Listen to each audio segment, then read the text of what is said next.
جب حضرت مہدی کی قیادت میں مسلمان صاحب ایمان اہل عرب یہودیوں اور عیسائیوں کی طاقت سے ٹکرائیں گے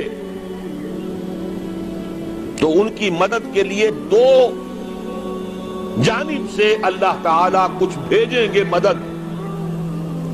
ایک تو آخری مرحلے میں مدد آئے گی حضرت مسیح عیسیٰ ابن مریم کا نزول، جو یہودیوں کی طرف رسول بنا کر بھیجے گئے تھے. انہیں یہودیوں نے اپنے خیال میں سولی پر چڑھا دیا، لیکن اللہ نے فرمایا وما صلبوہ وما قتلوہ ولکن شبہ لہم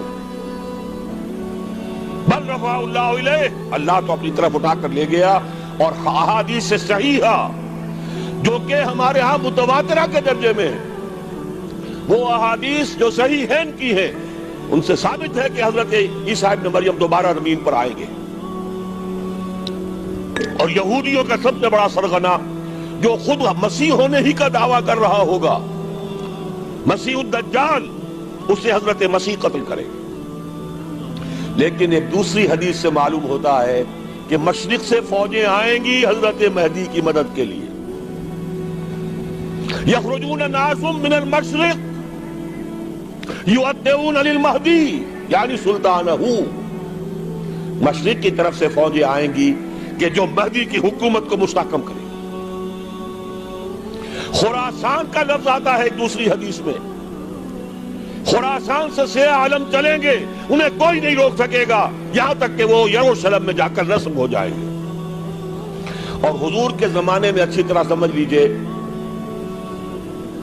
ہند کسے کہتے تھے حضور کے زمانے میں؟ پاکستان ہند میں شامل نہیں تھا. سندھ و ہند، سندھ ایک مکمل ملک تھا، ہند اس کے بعد شروع ہوتا تھا. یہ راجپوتانے کا اور تھر کا ڈیزرٹ جو ہے، اس سے آگے جو ہندوستان ہے وہ ہند تھا. یہ جو ہمارا پاکستان ہے یہ ہمیشہ ہند میں شامل نہیں رہا.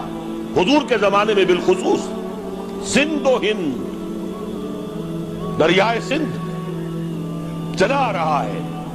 یہ ساری ٹریبیوٹریز جو پنجاب کے اندر اس کی ہیں، یہ سب ایک علیحدہ ملک ہے جو اس زمانے میں سندھ کہلاتا تھا. اور نمبر 2 یاد کیجئے، اس زمانے میں خراسان ایک علاقہ تھا جس میں موجودہ افغانستان کا 2/3، تھوڑا سا حصہ ایران کا، اور جہاں تک میں تحقیق کر سکا ہوں آج تک پاکستان کا بھی علاقہ، خاص طور پر مالاکنڈ ڈویژن جو اس خراسان میں شامل ہے.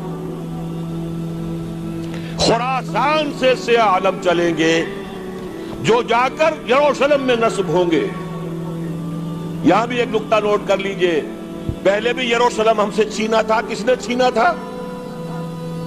عیسائیوں نے، کروسیڈرز.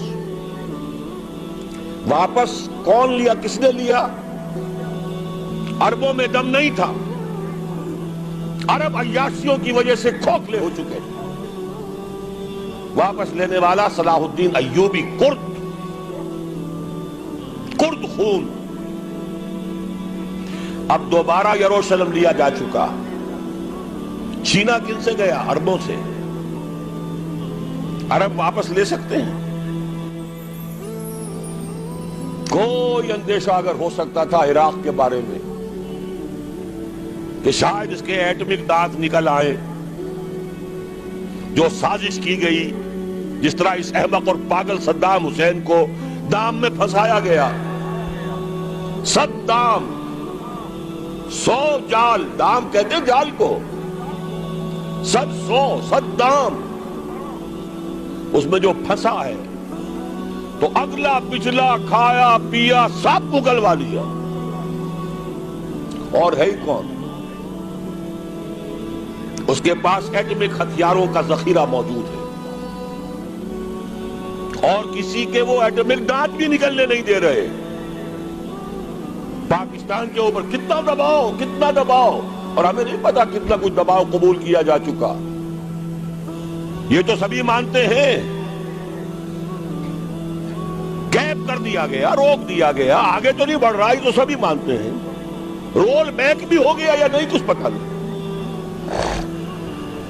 لیکن کسی صورت یہ نہیں تسلیم کریں گے، قبول کریں گے کہ کسی مسلمان ملک کے پاس ایٹم بم آ جائے. یہودیوں کے پاس ذخیرہ موجود، سب جانتے ہیں. بہرحال یہ جان لیجئے اس علاقے سے امید ہوتی ہے. سندھ اور خراسان حالات بہت خراب ہیں ہمارے، اور حالات بہت خراب ہیں افغانستان کے بھی، لیکن حالات کے بدلتے اللہ تعالیٰ کی مشیت کے تحت دیر نہیں لگا کرتی.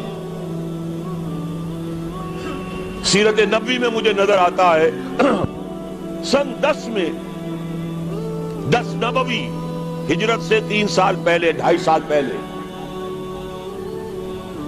کہیں سے کوئی امید کی کرن نظر نہیں آتی تھی کہ عرب میں اسلامی حکومت قائم ہو جائے گی.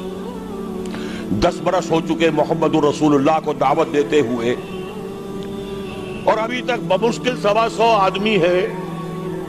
اپنے بل پر، اپنے طاقت پر مکے میں رہ بھی نہیں سکتے. کیسے ہو جائے گا؟ کہاں سے ہو جائے گا؟ میں آج پوچھتا ہوں، کوئی سر بتائے، کہیں سے کوئی امید کی کرن اس وقت نظر آتی ہے؟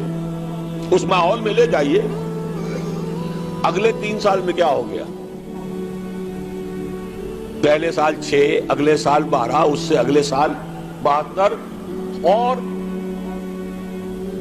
بیعت عقبہ ثانیہ، ہجرت، اور وہاں سے اب حضور کی طرف سے انیشیٹ شروع ہو گیا، انیشیٹو. تو ہم نہیں کہہ سکتے. اللہ تعالیٰ کی قدرت، اللہ کی مشیت. یہ یقین ہے کہ دنیا کے خاتمے سے پہلے نظام خلافت قائم ہوگا، اور تمام دنیا میں ہوگا. ظاہر ہے کہیں پہلے کسی ایک جگہ سے ہوگا، جیسے حضور کے زمانے میں ہوا. اگر بیک وقت پوری دنیا میں ہو سکتا تو حضور کے دست مبارک سے ہوتا. اگر حضور کے دست مبارک سے بھی ایک ملک میں ہوا، جزیرہ نماء عرب میں ہوا، پھر حضور کی امتی ہے نا. ابو بکر ہے، عمر ہے، عثمان ہے، صحابہ کرام کی فوجیں نکلی ہیں، امتی ہے. امتیوں کے ہاتھوں اس کی توسیع ہوئی. اب بھی یہی ہوگا، کسی ایک علاقے میں ہوگا. میرا گمان ہے، میں یہ یقین سے نہیں کہہ سکتا. گمان بھی میرا ان احادیث کی روشنی میں ہے جو میں نے آپ کو بتا دی اور موجود ہے اس کتابچے کے اندر. علامہ اقبال نے بھی انہی کے حوالے سے کہیں کہا ہے، میرے عرب کو آئی ٹھنڈی ہوا جہاں سے، میرا وطن وہی ہے، میرا وطن وہی ہے. اس علاقے سے کچھ ہونے والا ہے اور ہوگا انشاءاللہ. میری زندگی میں نہ ہو، آپ کی زندگی میں نہ ہو، کوئی پرواہ نہیں. حضرت حمزہ تو شہید ہو گئے غزوہ احد میں.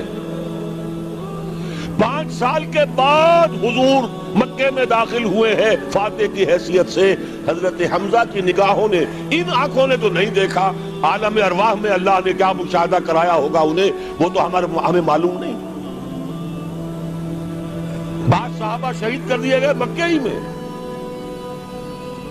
بہت بڑی کامیابی. اپنی جان لگا دیں، اپنے آپ کو کھپا دیں، اپنے آپ کو مٹا دیں. جس طرح روڑی کوٹ کر بنیادوں میں بھر دی جاتی ہے، ہماری ہڈیوں کا چورا بنا کر اور ہمارے خون کے اندر اسے گون کر اگر وہاں ڈال دیا جائے، اس سے بڑی سعادت کوئی نہیں. اس پر تعمیر ہو خلافت علی منہاج النبوہ کی، ہم اس کی بنیاد کے اندر دفن ہو جائیں، یہی بہت بڑی سعادت ہے. لیکن یہ ہوگا. میں نے عرض کیا تھا کہ یقین ہے مجھے کہ ہوگا، اور ہر صاحب ایمان کو یقین ہونا چاہیے کہ ہوگا. باقی یہ کہ یہ آثار ہیں اور احادیث بھی ہے، اور 400 برس کی تاریخ بھی بتاتی ہے کہ یہیں سے ہوگا. 1000 برس تک سارے مجددین امت عالم عرب میں پیدا ہوئے. 11ویں صدی کا مجدد اعظم شیخ احمد سرہندی کہاں دفن ہے؟ سرہند میں، ہندوستان میں. 12ویں صدی کا مجدد اعظم شاہ ولی اللہ دہلوی کہاں دفن ہے؟ دہلی میں. 13ویں صدی کا مجدد اعظم سید احمد بریلوی، ان کی تو قبر بھی معلوم نہیں، لیکن ان کا خون جذب ہوا دریائے کنہار میں، اور ان کے سینکڑوں ساتھیوں کی لاشیں اس بالاکوٹ کے مقام پر. 14ویں صدی کے مجدد اعظم شیخ الہند، لیکن ان کے ساتھ ساتھ اتنے اعظم رجال، علامہ اقبال جیسا مفکر، مولانا مودودی جیسا مصنف، مولانا الیاس جیسا مبلغ کہیں اور ہمیں دکھا دیجئے آپ. میں کل کہیں عرض کر رہا تھا، دیکھیے پہلے 1000 برس تک ہر خیر ہندوستان میں باہر سے آ رہا تھا. معین الدین اجمیری باہر سے آ رہے ہیں، شیخ علی حجویری باہر سے آ رہے ہیں، سندھ میں جتنے اولیاء دفن ہیں سب کے سب باہر سے، ایران سے چلے آ رہے ہیں. لیکن جیسے ہی 11ویں صدی شروع ہوئی ریورس ہو گیا آرڈر. اب سلسلہ مجددیہ نقش بندیہ اب ہندوستان سے نکل کر پھیل رہا ہے. پورا افغانستان، پورا ترکستان، تمام یہ ترک ریاستیں جو آزاد ہوئی ہیں ابھی USSR کے خاتمے کے بعد، یہاں تک کہ سائپرس، جزیرہ قبرص، پورا ترکی جو اب بھی ہے موجودہ ترکی، سلسلہ مجددیہ نقش بندیہ کہاں سے چلا؟ ہندوستان سے پھیل گیا پورے عالم اسلام. مفکر، علماء دین اور تمام علوم دینی کا مجدد شاہ ولی اللہ دہلوی، خالص ترین جہاد فی سبیل اللہ دور صحابہ کے بعد جماعت مجاہدین جام شہادت نوش کیا، سینکڑوں ہمارے مجاہدین. پھر 14ویں صدی میں اقبال جیسا مفکر، مودودی جیسا، دوبارہ دہرا رہا ہوں، مصنف، مولانا الیاس جیسا مبلغ مجھے تو کہیں نظر نہیں آتا. تمام مسلمان ممالک آزاد ہوئے، کہیں اسلام کا نام نہیں لگا. نہ سیوکارنوں نے نعرہ لگایا، نہ کہیں کسی اور نے نعرہ لگایا. عربوں نے بھی عرب نیشنلزم کا نعرہ لگایا، اسلام کا نعرہ نہیں. تحریک پاکستان میں نعرہ لگا، پاکستان کا مطلب کیا؟ لا الہ الا اللہ. صبح عرض کر چکا ہوں، تحریک خلافت پوری دنیا میں کہیں نہیں، صرف بر عظیم پاک و ہند میں. اور کیسی تحریک خلافت کہ ہندو شریک ہوئے، گاندھی شامل ہوا، پورے ہندوستان کو جس نے گنجا دیا. یہ دوسری بات ہے کہ جب خود مصطفیٰ کمال نے ختم کر دیا تو اب کیا کرتے؟ مدعی سست گواہ چست. نوٹ کرنے کی بات ہے، کچھ آثار ہیں، 400 سال کی تاریخ ہے، بتا رہی ہے پاکستان کا قیام خود ایک معجزہ. یہ ساری چیزیں مشیت ایزدی میں کسی بڑے خیر کا پیش قدمہ ہے،